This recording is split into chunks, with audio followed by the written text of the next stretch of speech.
state of Washington in the effort to save lives and break the back of the COVID pandemic. This is a young leader from Spokane who is a pre-nursing student. She intends to help save many lives during her career, but she's doing this today. It's Marissa P. from Spokane, because she has been willing to accept $250,000 today as part of our effort to encourage Washingtonians to be vaccinated. And it is an act of leadership. You know, one of the things that the longer I'm at this work, I understand how we can all be leaders. We can all influence each other. We can encourage each other. And it's particularly wonderful that the latest winner of the Shot of a Lifetime Award is a young leader from Spokane. I couldn't think of a more perfect person. I've got to know Marissa a little bit this morning. Her story is delightful. Her future is delightful. She's guaranteed us that she will stay in Washington to be a nurse ultimately. That's not technically enforceable, but I know that she will attempt to follow. I'll do my best. She will do her best to find opportunities in Washington State. So I am very pleased today, Marissa, to give to you this check here for $250,000. Thank you for willing to be a leader in the vaccination effort. We really appreciate it. And congratulations. Thank you very much. Marissa, could you grace us with a few comments, perhaps? Well, like he said, my name's Marissa. I'm from Spokane. I am pre-nursing, and I'm so honored to be here, and I feel so blessed to be here. I just want to say stay healthy and stay safe and go get vaccinated. All right. Well done. Marissa, thank you very much. We really do appreciate it. Fortunately, people are listening to Marissa. We are getting more people vaccinated today, and every time somebody's vaccinated, it means a potential life saved. And Marissa, I think that you are serving as a role model for us, because we know this will help encourage other people, particularly people of your age, because we know that the variants are biting some young people kind of hard. So having a young leader like this means a lot to us. Well, thank you. So thank you. Good luck. Thank you. Okay, take care, Marissa. I know we'll meet again. Yes. In Washington. I hope so. All right, there's some good news here. We're joined with Dr. Shaw today, too. Dr. Shaw, did you want to make some comments at this time or not?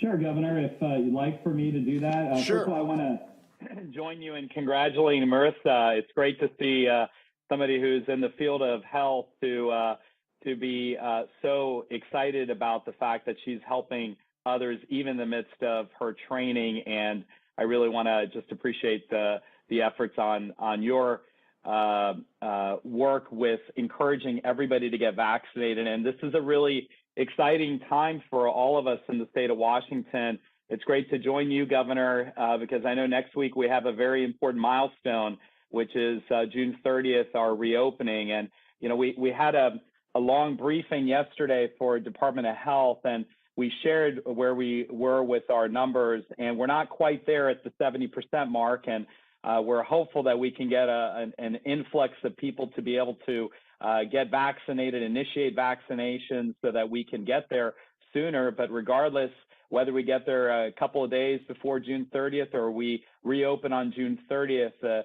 the most important thing we want to recognize is that this pandemic continues. And while June 30th is an important milestone for all of us, our vaccination efforts will absolutely continue. And we want to make sure that people are just remembering common sense behaviors, especially not just at June 30th and beyond, but also we know the 4th of July weekend, the holiday is going to be right around the corner. Those who are vaccinated, we know, are protected. As Marissa said, they can go about their lives with a few exceptions here or there, like public transportation or in healthcare settings of not having to wear masks and things of that nature. But those who are not vaccinated, Governor, are still, we know, unprotected, and we want to do everything we can to encourage them, incentivize them to get vaccinated. And I think that is absolutely critical. We've talked a lot about the fact that respect the rules of the room for either the business or the establishment or the local jurisdiction that you're in. And certainly we want to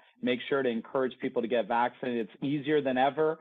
It's free. It's available. It's right down the street from you. You can call 1-833-VAX-HELP and get vaccinated.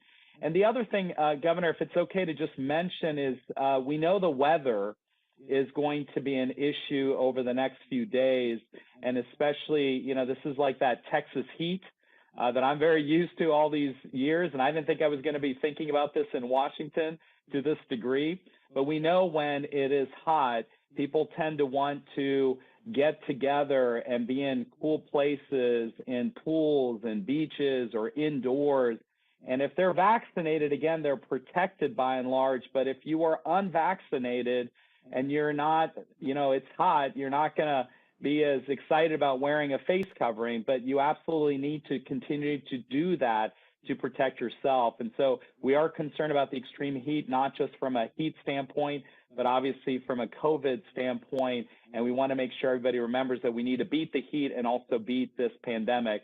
And with that, I just want to say thank you, Governor, for your ongoing leadership and support. We at Department of Health are very excited about next week, and it's been a long road coming. And as you know, I just passed the 6-month mark of my tenure here under your leadership. And so thanks for keeping me on for these 6 months. Back to you. Yeah, thanks for your leadership. Doctor, it is an important point that we're not done on June 30th. This is going to be a continuing, ongoing effort every single day to give Washingtonians a life-saving opportunity at this vaccine. We are making it as available as humanly possible. I was in Auburn yesterday at a mall, which is down the street from so many people. This is readily available. And we are going to encourage people after June 30th, obviously, in this vaccine. But look, this is not a time to wait. If you're thinking, well, maybe one of these days I'll get the vaccine, don't wait for a lot of different reasons, one of which we have another drawing on June 29th for the next $250,000. And then on July 13th, the $1 million awardee will be drawn. So don't wait. Don't wait till the holiday season. Get your name in for this shot for an opportunity. But it is so important after June 30th. Look, we're going to continue for unvaccinated people to wear masks, certainly on the work site inside. We're going to continue to have threats. This Delta variant is coming on strong. Certain states that are not where we are, we're 9th as far as the vaccination rate. We always want to be first. And other states that are not are really experiencing upticks. And this Delta variant seems to be more dangerous in a variety of ways. You look at the experience in Missouri where they're not getting vaccinated like we are. This thing has taken off again. So this is a good day. I hope people will follow Marissa in life-saving efforts. So again, thank you for Marissa. So I want to talk about our eviction moratorium. I know we have been anxious to come up with a definitive position on this. We know that the COVID pandemic had huge economic ramifications. We have had an eviction moratorium that has kept people from homelessness. I'm proud of the things we've done to protect families from homelessness during the COVID pandemic. That's why I put the eviction moratorium in place last year. The current one is set to expire June 30th. Today I'm announcing a bridge proclamation. This will transition our state from the eviction moratorium previously in place, and it will provide a bridge for Washington families until we effectively get into place the protection against eviction systems that were passed by the legislature, but will not be effectuated for some period of time. So this is going to include not only the additional money, hundreds of millions of dollars that the legislature will provide to families and landlords to solve this problem, but as well as the protection of the bridge proclamation that I am announcing today. Now that money is a combination of federal assistance and state that has been appropriated for rental assistance directly to tenants and to landlords to help them across these troubled economic times. The bridge starts July 1st. It runs through September 30th this year. Now, there's several reasons for this order, if I can take a moment to describe this plan. More than $650 million have been available of federal funds, but they're not available today because the legislature has to get this system set up. This is in addition to the $500 million that has previously been released by the Department of Commerce. That went to local governments to help for rental assistance programs, and it provides help for 80,000 landlords and tenants.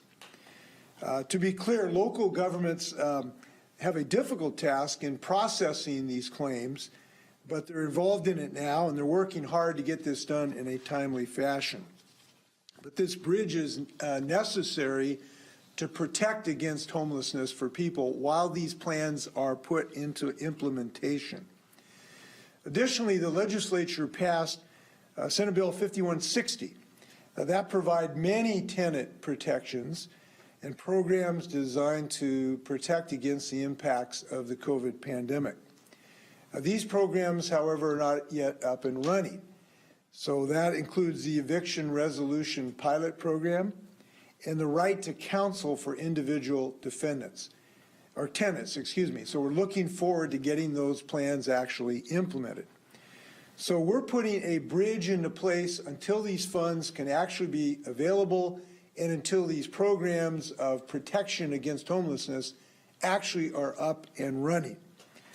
So the details are going to be on the website here in a few moments, but I just want to go through how this will work. These funds and programs that described will be available in every county. And this extension is a bridge that will support both tenants and landlords during this transitional period. Now, this is not an extension of the existing moratorium. It has several new provisions that I want to go over. So here's the highlights of the bridge plan. And there's kind of two parts of this. First is past due rent that has accrued but not been paid before now, and then rent going forward. For past rent due from February 29th, 2020 through June 30th of this year, landlords are prohibited from evicting a tenant until there is an operational rental assistance program and eviction resolution program in place in their county. In addition, for the past rent that is owed, landlords are prohibited from treating any unpaid rent or other charges as an enforceable debt until the landlord and tenant have been provided with an opportunity to resolve non-payment of rental claims through an eviction resolution pilot program that we are now standing up. Going forward, for rent that will accrue after that period, starting on August 1st, renters are expected to make full payment or pay less than full rent if they negotiate a lesser amount with their landlord or actively seek rental assistance. So for rent going forward, tenants are going to be required to take certain actions that I just described. If a renter is taking any of these actions, a landlord will not be able to evict the tenant for that forthcoming rental obligation. However, if a tenant is not paying or isn't trying to obtain rental assistance from the funds that have been appropriated, a landlord can take any lawful action allowed by law, with one exception, and that is landlords must offer the tenant a reasonable repayment plan before starting the eviction process. Tenants must also be provided in writing the services and supports available to them. And I'm also removing certain types of housing from the order altogether, including hotels, motels, Airbnbs, long-term care facilities, and other non-traditional housing. Now, I've just shared a lot of information with you. You may have some more questions, and Jim is available on the call here to field some of your technical questions, and they are on our site with all the technicalities involved on this. I think these are reasonable steps to provide a bridge to the fully functioning programs that the legislature fashioned. They're fair, I think, both to tenants and landlords. Both have had economic difficulty during this period of time. And I think these are very thoughtful and comprehensive approaches that we have been able to fashion with the advice from many, many people to get us through these turbulent waters until we are in a much better economic place. And I'm glad we're going to be able to do that. Before I take questions, I do want to echo Dr. Shaw's hopes that Washingtonians will take care of their health in these extremely hot days that are coming our way. Obviously, we want people to watch out for heat stroke and hydrate, but there is one particular threat I really hope people think about. Look, it's going to be really hot this weekend, but the water's still really cold. And we have had such tragedies with drownings in the last week or so in our state. I hope people realize that that water is beautiful and blue, but it's still cold, and it's a shock. And that's why we've had people who were in the water without a life jacket on, without a personal flotation device, who might be good swimmers, but that cold water caused them to seize up, and we lost several lives. Please be careful around water, particularly these hot days, with you and your loved ones. So with that, again, I want to thank Marissa, and Dr. Shaw, Jim, and Nick are available to answer questions as well. With that, you may fire when ready, Gridley. All right, up first, we'll go to Rachel Report with AP. Go ahead, Rachel. A couple of questions, Governor. First, people may be seeking air-conditioned places like movie theaters and restaurants to cool off during this heat wave. So why not open fully now at those places instead of next Thursday, when we'll open even if the vaccination rate is the same as it is today? And on the eviction moratorium, with the concerns about money getting to rental assistance quickly, given the increase in state reserves from yesterday's state revenue forecast, is there a way to tap that money now to expedite the process and then backfill with the federal funds? Yeah, an issue. The money is available today. It's just getting the processing, the grant making, the procedural aspects. That's the time problem. We have the money today. If the process is available, there's no shortage of cash in the drawer. So I appreciate your comment, but it's just not necessary. We have the cash. We just need the functioning grant making process, the application process, the clearance process to get these grants out the door.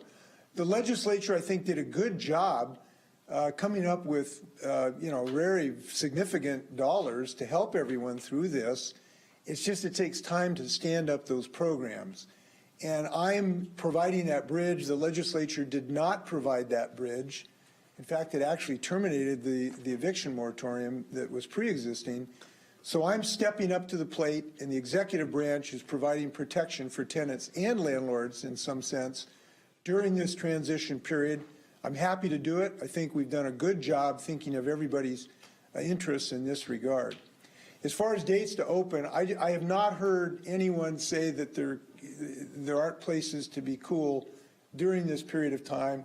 We do have open restaurants. We do have many of these places are open. They might be at 50% capacity, but I'm quite confident people can find activities or shelter, air conditioning if they want to. I don't think that'll be a difficulty. All right, up next, we'll go to Joe Sullivan with the Seattle Times. Go ahead, Joe.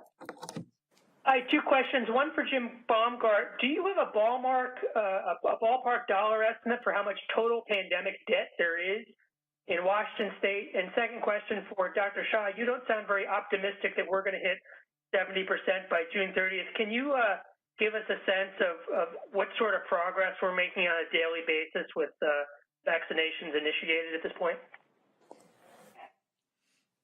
Jim, I don't know if we have a debt figure. If you have any information, feel free to share it. I don't have any total debt figure. Yes, sir. We have an approximate on that. The Washington's State Department of Commerce predicts the numbers about $110 million a month. When you look at those numbers, we are probably at 1.1 or 1.2 billion dollars at this point in time, which is fairly close to the amount of money that was both federal and state funds, but will probably not be sufficient to cover all of the arrearages. But it's about 110 million a month that going forward, 1.1, 1.2 billion at this point. Yeah, and thanks for that question about the progress. Let me recharacterize when you said that I'm not optimistic. I'm always optimistic. I'm actually a very hopeful person, and so I do think it's actually going to be in the hands of all Washingtonians. And if we can get those who are unvaccinated vaccinated and get those numbers in, especially when it's hot outside. It's a great time to get indoors and get vaccinated, or go somewhere where there's a pop-up clinic and get vaccinated. So I'm actually optimistic or hopeful, but I'm also watching the numbers. And, you know, we do once a week get numbers that come from our DoD partners, and certainly we're working with our VA partners, and then the information that we're getting from our local partners that goes into our IIS system. So today we are at 68.1%. Yesterday we were at 68.0%, and prior to that it was 67.9%. So we're making progress. There is no doubt about it. But we've also said that nationally speaking, there has been a softening, a slowdown of momentum when it comes to initiation of vaccines. That is something that we are all concerned about in the public health community, and we want to do everything we can to encourage people to get vaccinated. The other thing I did want to point out, and I mentioned this yesterday during our briefing at Department of Health, that after the lottery and the incentives, the shot of a lifetime that was announced by the governor, we actually had, and if I remember the number correct, 87% of the calls that were coming into our state Department of Health hotline were for making appointments. And so we do think that incentive that the governor announced a few weeks ago, and certainly that Marissa received today in terms of her winnings, that is making a dent. It is helping. We just have to make sure more people are out there and getting vaccinated. So I'm hopeful. We're going to be pretty close, but the question is, are we going to be able to hit it? And obviously that's not up to me as much as it's up to all Washingtonians. Look, we're in the nation as far as completed vaccinations. We've had considerable success relative to other states. That's a credit to Washingtonians who want to save their loved ones' lives. It's a credit to Washingtonians who have pierced through the massive misinformation that unfortunately they've been exposed to. They've been exposed to all kinds of deceptive lies about this vaccine. This is a life-saving vaccine. Hundreds of millions of people have had it. It has dramatically reduced this. 98% of the hospitalizations are people who have not been vaccinated out. It is incredibly effective.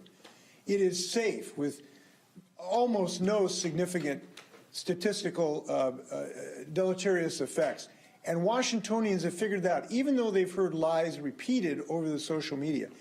And one of the things that's happening is people like Marissa are talking to their relatives and their friends and their sisters and their brothers. And every time that kind of conversation takes place, more lives get saved. That's why we're hoping people have more conversations about this in the upcoming days, even after June 30th. Now, we've also had success because we've been very diligent and creative, trying to make this accessible, trying to free information up.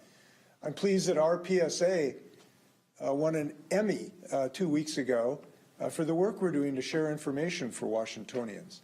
So one way or another, we're pleased about the progress we're making. And the number I'm interested in is the number 1. And that means every single person who gets vaccinated is one more person who's going to be there at Thanksgiving and the holiday season instead of an empty chair. That's a success. And we're fighting for them every day for every person. All right. Up next, we'll go to Laurel Demkovich with the Spokesman Review. Go ahead, Laurel. Hi, Governor. Have you found the eviction resolution pilot programs, have they been effective in the 6 counties where they already exist? And if not, what is being done to ensure that there are enough resources so that they are effective when they expand to other counties? I have not seen any comprehensive review at the moment, so we're going to have to get that and share it to you when it's available. But the good news is I haven't heard any reports of failure. That's usually a good sign when you stand up a new program that you haven't heard about problems. So, you know, so far so good, at least in my book. I can say the combination of federal dollars that are going to be raining down upon our local governments, there is plenty of resources to get these systems stepped up. We need some local leadership to do that, though. We need local leaders to carry the ball to stand up these processes. And we need them to do that because, you know, this is not a permanent situation. This is a transition to these programs. Landlords certainly will have a benefit if local communities step up to the plate and fashion these. So I'm confident that the political support for these from the landlord community will encourage local leaders to act here and not just sit on the dime and not get off the dime. So I'm reasonably confident this is going to get done. Do you have anything you wanted to add on that one? No, I don't have the data on the 6 counties. We'll look into that and see the effectiveness of them. All right. Up next, we'll go to Austin Jenkins with the Northwest News Network. Go ahead, Austin. Hi, thanks. I wanted to follow up on Joe Sullivan's question about the extent to which people are in arrears on rent. So you gave us the dollar amounts. Do you have the number, an estimated number of households? And I'm also wondering if this is in fact a moratorium, or is it more of a pause on evictions until August 1st? Really, the deadline is confusing me. This is in effect till September 30th, but it sounds like evictions can commence on August 1st if tenants don't fulfill certain steps. So, I think it's important for people who are in this situation to really understand what the rules of the road are going forward. If you could explain that better. Well, it's not surprising that we'll have several conversations about this. It is kind of a bit complex. Now, one of the reasons is the legislature passed this, but didn't provide guideposts about what to do until these situations are actually in place. So I have had to create this out of whole cloth of this system. I think we've done a good job of that, but it has been not without challenges. So basically, if you think about this, after that date, August 1st, tenants do have to take some action to be free from evictions. They need to pay rent, or they need to reach some new agreement with their landlords, or they need to make an application at least to the rental assistance program. And if they do those things, then there won't be evictions going forward. For the past due rent, it's a different situation that does depend on standing up and accessing these dispute resolution panels if there isn't an agreement reached between the landlord and tenant. That's why it's important for these to get stood up for everybody's benefit. So it's a bifurcated situation between past due rent and rent going forward. We think these are reasonable for the rent going forward. For tenants, it's reasonable to expect tenants to, at a minimum, ask for rental assistance. And that seems to be a very reasonable request to avoid eviction. And we think that that'll be met largely with recognition of the broader public that that's a fair thing to do. Now, how you characterize this, whether this is a pause or a moratorium, I'm defining it as a bridge because it's creating a new structure to get us from here to there. I think that's the best analogy or metaphor that I could come up with. It creates a new system of legal obligations for this interim period to get us through COVID. And again, it does require cooperation of local authorities and local leaders, and we need to have that. I think we'll eventually get it, in part because local commissioners and judges are going to hear from landlords that we really need to get this system up and running. And I think once they hear those voices, they will get these systems up and running. Jim, do you want to add anything from the technical standpoint to that? Yeah, a couple of things on this. So, Austin, we use two kind of metrics. Department of Commerce, and if you look on their site, they estimate that about 8% of all renters are behind on they're in arrearages on rental payments. That's down from about 13% earlier this year. If you look at the U.S. Census Bureau data, however, on the Pulse surveys, that number's higher. So, that number sits somewhere in the 8 to 15% range for persons that are in arrearages. And I think this is, to the governor's point, that's a lot of applications for local government to process. That's a lot of rent assistance to get out. At the local level, doing a great job trying to staff up, trying to do that in a timely manner, trying to put programs in place that are there. But this number is, just for kind of a frame. And again, it's a sliding sort of number, but that number's, in excess of 80,000 people that are in arrearages. On the high end, it's somewhere above 150,000. So this is the scope of the problem that the state is trying to address, that the Commerce is working with local governments to put through. But that's a lot of uptake for local jurisdictions to do. 28,000 of that has already been, renters have already been provided with something. But that leaves a significant number of people that are in the application process, waiting to get resolution on that. By the way, I just want to reiterate, it is not a lack of money that is preventing this. So the money's there, it's just the process. So we have the money ready and willing to go. We just got to get the process in place. And now I do want to reiterate, we do need local leadership here to make this thing work. And so we're hoping we're going to get that. But these are achievable ends for tenants because there's multiple ways to prevent eviction here. And that's very important to us. We hardly want to see a wave of homelessness follow the end of this moratorium on June 30th. We don't want to have success reopening our businesses and then see a wave of homelessness. So we think that was the goal. I believe we will achieve it. All right. Up next, we'll go to Brandon Block with the Olympian. Go ahead, Brandon. Hi, Governor. We've been hearing about counties struggling to get this money out fast enough to meet the need from landlords and renters. Do you have any sense of how long it's going to take to get all this money out the door? I've heard just anecdotally from Thurston County that it could take as long as the rest of the year or potentially longer. So do you have any sense of how long this is going to take? Well, first off, I do not. It depends in part on tenants' requests. How many people are going to make a request? It depends in large part on how successful the local leaders are standing up these systems. So I don't have a good estimate. It really depends on the extent of local leadership and the extent of tenants who avail themselves of this opportunity. I see no reason they should not. It's money like falling snow in your hat. But you never know. I mean, we have people not taking life-saving vaccines too for reasons I can't understand. So it just depends. Jim, do you want to give any further guidance on that?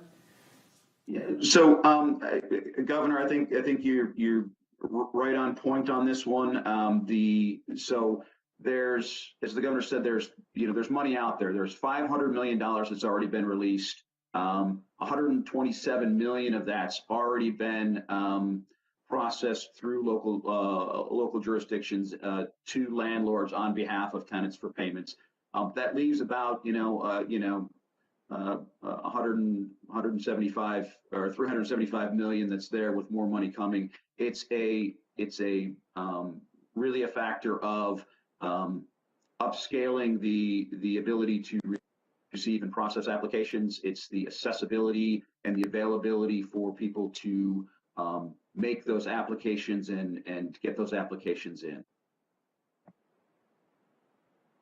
I guess this is a little bit too much repetition. We need local leadership here. We really do. We could not solve this totally at the state level. Legislature has made the money available. I've provided the bridge protocol. But the third step is local leaders standing up these resolution programs. That really is key to the success of this program. All right. Up next, we'll go to Joey Thompson with the Everett Herald. Go ahead, Joey. Hi, Governor. Back to vaccines. Obviously, getting 68% of folks a shot is an accomplishment in of itself. But as you mentioned, you've tied reopening to vaccination rates. You got the lottery. We've got the mobile clinics. We've got the caravan. What else can the state do to try and reach folks who are still hesitant about getting a shot? And, Dr. Shah, is there any kind of estimate for what you think is realistic in the next few months, maybe looking on August 1, September 1st, where we might be? 100%, really. There's no reason not to get this vaccination. Why the heck would you not get a vaccination that's going to save your life, is free, has no serious side effects, and has the added benefit of protecting everybody else that's around you that you love? Why would you not get this vaccination? 100%, less those who can't get it because they're immunologically challenged, or you have some religious conviction. There's no other reason not to get this vaccination. So we do have further things we're going to be working on after June 30th.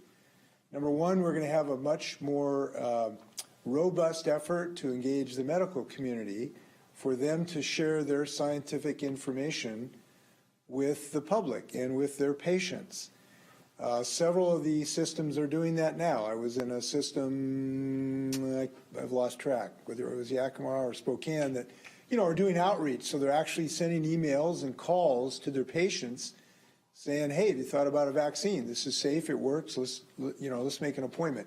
Having more of our medical experts provide that outreach proactively to their patient community, we are going to make a really strong effort to see that that happens. And certainly every time someone comes in for medical advice, whether it's a toothache or an achy knee, we really are desirous of having the physicians and the nurses and the physical therapists to talk to the patient about the benefits of this vaccine and give them an opportunity to get it.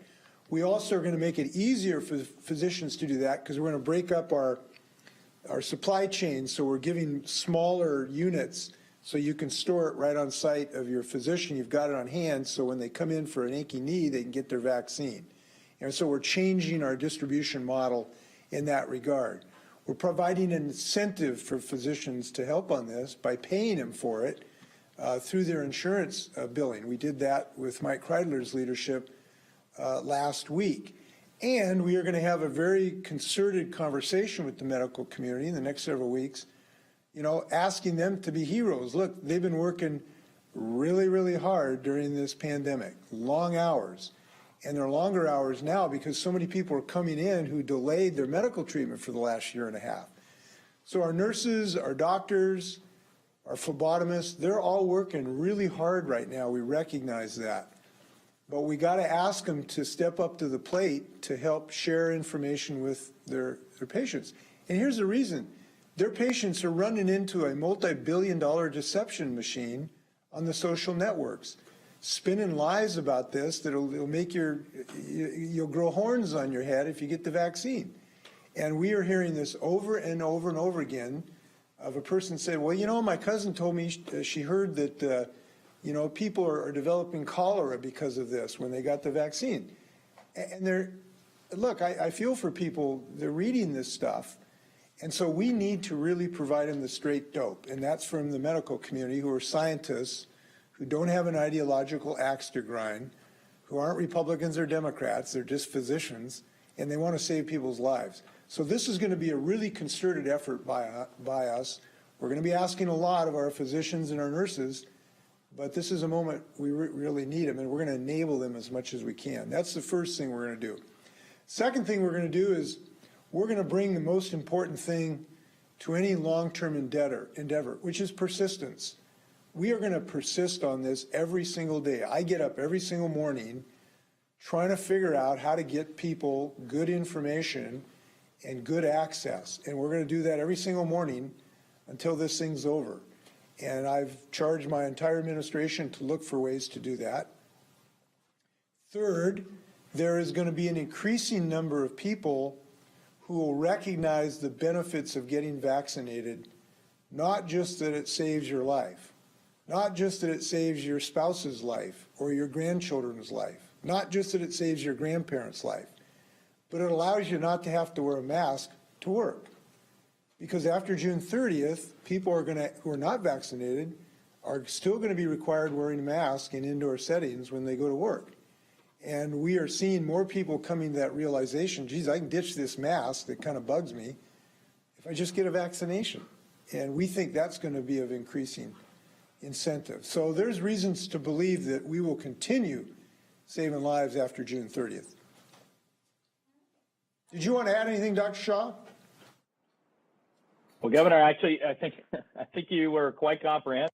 The only thing I would say is, one other, in addition to just watching the numbers and overall where we are with as a state, I think you mentioned this earlier when you were talking about the moratorium. We also are looking at our local partners, especially in communities and jurisdictions where we have lower vaccination rates, and really working to support them and to be able to do everything we can. But we really need to also lean on them to help. This is not just a state issue. This is an all of us issue.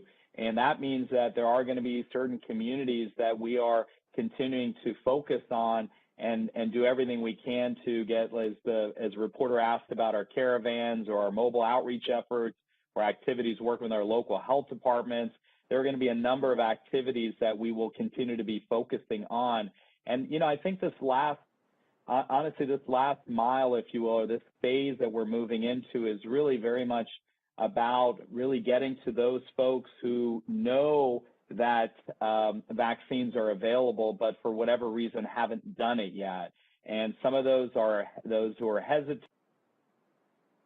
who may have confidence issues or getting misinformation, Governor, as you mentioned. And I think from our standpoint, those doctors and nurses and providers and dentists and all sorts of other folks out there, just having those conversations will help. But we also want to make sure that we're focusing on areas where you have relatively less penetration of vaccines, and that's where we're going to really lean on those local partners and really want them to help us, because this has got to be all of us. We would hate to have this tale of two societies, those who are vaccinated and protected and those who are unvaccinated, unprotected, and getting into trouble because we're still having those individuals getting hospitalized. So I agree with you. This is all about, it makes sense. It's free. It's available. It's right down the street. We will do everything we can to remove the barriers, and we've done that. But at the same time, we've got to also rely on our local partners to help us with this. If I may, too, let me offer an explanation why we are so dedicated to this mission. I've kind of heard some people say, at this point, people have had months and months to get vaccinated. And if they've chosen to expose themselves to a fatal disease and not avail themselves of this, that's kind of up to them. And we shouldn't really care about that, because that's an independent decision. If they want to end up on an intubation and not being able to breathe, that's their choice. Well, I got two answers to that. Number one, we do care about everybody, no matter what their ideology is or what their thinking is. We love people. We don't want them to see and end up in that situation. But there's another reason as well. Look, these variants, the Delta variant, more transmissible, maybe 40 or 60% more transmittable, and maybe more dangerous, particularly younger people. And we are already seeing in places that are not adequately vaccinated, including Missouri, like 100% spikes over a short period of time of this disease. Now, if we still have, at the end of the day, 35% of the people who are refusing this vaccine, and those variants come here, and they are coming here, and it is likely they will be dominant at some point on a likelihood basis, that means our ICUs get crowded again, and people who are vaccinated, who do care about their lives and their loved ones, want to have knee surgery, or if they're in a car accident, don't have a bed to go to, and they don't get medical care. So we all have an interest in everybody's health here. We're all connected when it comes to an intensive care unit at a hospital, and we all need to urge our loved ones to get this vaccine, because we have a stake on this who do want to take care of our health. We don't want to have to be waiting. If you're in a car accident, you can't get a hospital bed. And that's a realistic possibility because of these variants. I wish I could say we were done with that potential problem. Up next, we'll go to Esther Bauer with KXLY. Go ahead, Esther. Hello, Governor. Under the current moratorium, rent freezes are in place. Will these continue throughout the bridge, or can landlords start raising rent how much they want? Jim, you want to answer that? Sure. So in this transition plan, put my video on there. In this transition plan, it does not prohibit rent increases. That is something that was put out in staffing for the rental assistance dollars and the state and federal assistance that would come with those rental assistance dollars, but is not in the bridge strategy itself. All right. Next, we'll go to Nicole Jennings with Cairo Radio. Go ahead, Nicole. Good morning, Governor. I'd like to know, what are your thoughts on the continued closure of the U.S.-Canada border, especially in light of the letter that was sent to you by the fire chief in Point Roberts, talking about how, look, basically all of the businesses in Point Roberts are going to end up shutting down, and the community has essentially been destroyed financially by this closure. So what are your thoughts on the closure, and what would you like to see happen? See the border open tomorrow, particularly to vaccinated people, and I see no reason we can't do that. I'm disappointed that the federal governments have not been able to agree to reopen this border. I've been grievously disappointed. I've expressed that position in a number of ways, as forcefully as I can. The people at Port Roberts should be recognize that I have been worried about them and doing everything I possibly can to solve their problem for months now. By the way, one of those folks said that somehow this is the governor's responsibility. I want to make sure you understand, the governor cannot open this border legally. It is a federal government decision. And for it to be open for U.S. citizens, it takes both the United States government and the Canadian federal government to open this border. So the Premier of British Columbia can't solve this problem, and I can't solve this problem. I didn't win the presidential race. Some think that was too bad. Most people didn't think it was so too bad. But I can't solve the problem without being president. So we're going to continue to be as aggressive as we can to urge this border to get open. It is obviously most acute for Point Roberts. I'll be talking to that community about nutritional needs and logistical needs in the next few days, about how we make sure that there isn't, real logistical problems that can't be met for the people at Point Roberts. But look, with these numbers of vaccinated people, I just see no reason why we can't, at least for vaccinated people, get this border open. It's very disappointing to me. And so we will continue to be as aggressive as possible. We have some allies in Canada, although it's not universal. There are some provincial premiers who are not in favor of reopening the border, even to vaccinated people, as I understand it. I regret that. And I think in the northern tier of governors in the United States, I think there's pretty good chorus, certainly of members of Congress, who want to open up this border. So I'm a frustrated governor by this, and I will continue to urge both the executive branch and Congress to do this as soon as possible. And in the interim, we will look for ways, as we have, to assist these affected communities. Anything you wanted to add on that one? I just wanted to build a little bit on the governor's remarks. The Point Roberts issue is one our office has been working on all through the pandemic. And earlier on, we were able to work with the Canadian government to get an exception for Point Roberts residents to travel for essential needs. They were exempt from the testing requirement. And we are having ongoing conversations about additional aid and ways that we can help the Point Roberts community, in addition to our continued advocacy that the governor mentioned for the border to be open from both sides, particularly for vaccinated individuals. All right. We'll go to Casey Decker with CREM. Go ahead, Casey.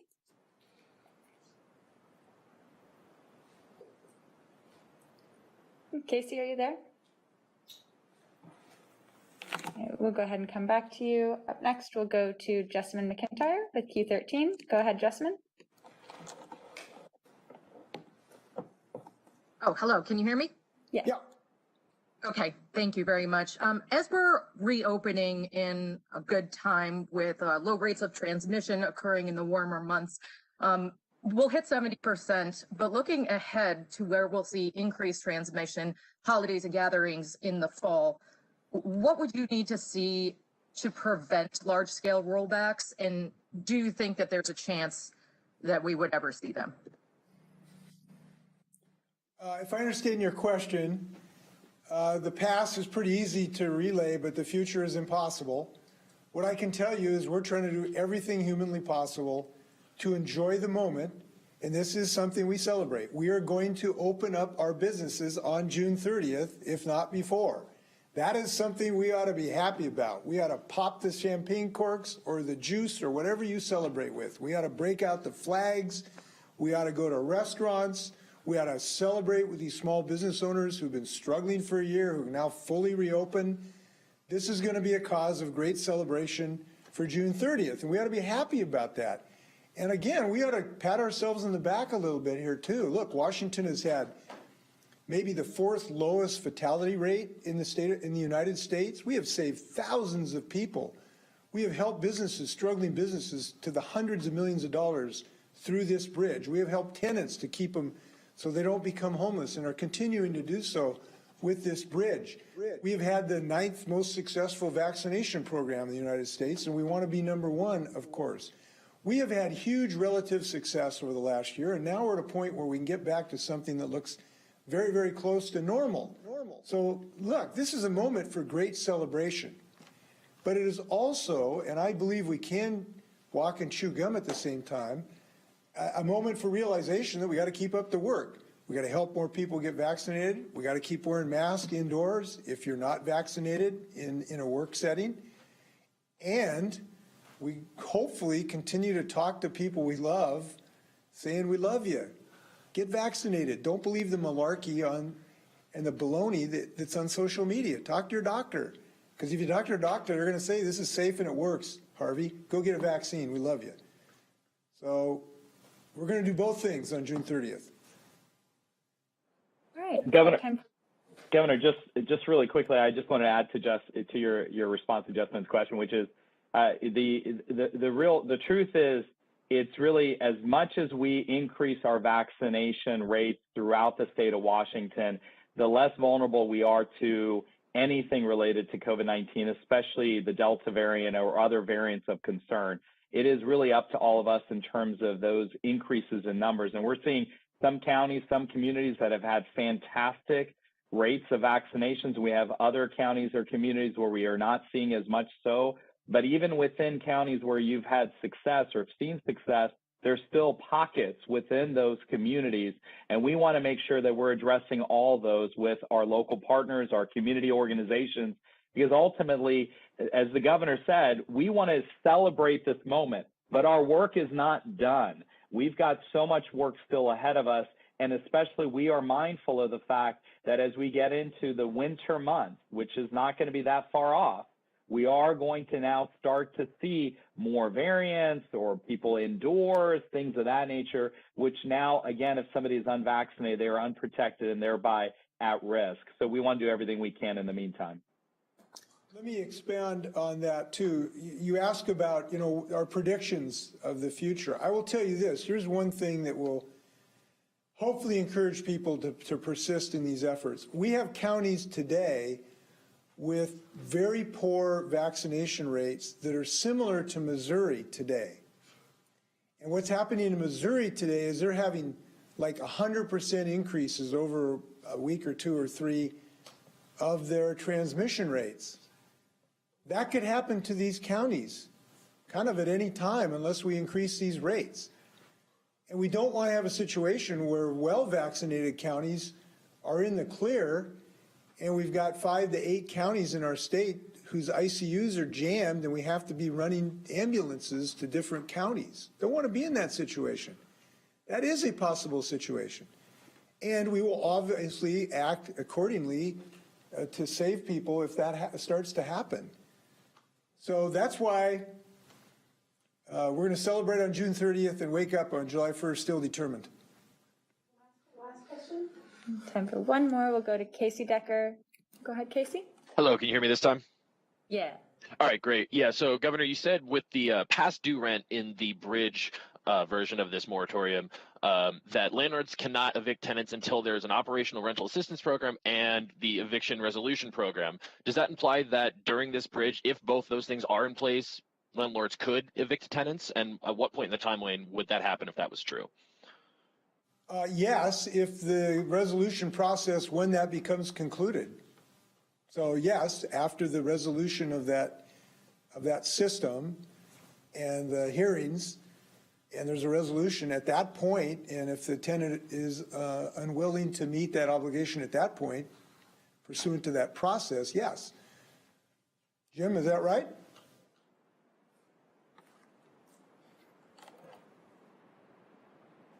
Yes, sir, that is correct. The remaining piece that comes out of Senate Bill 5160 is the right to counsel process. But with regards to the first two pieces of that and the proceedings, correct.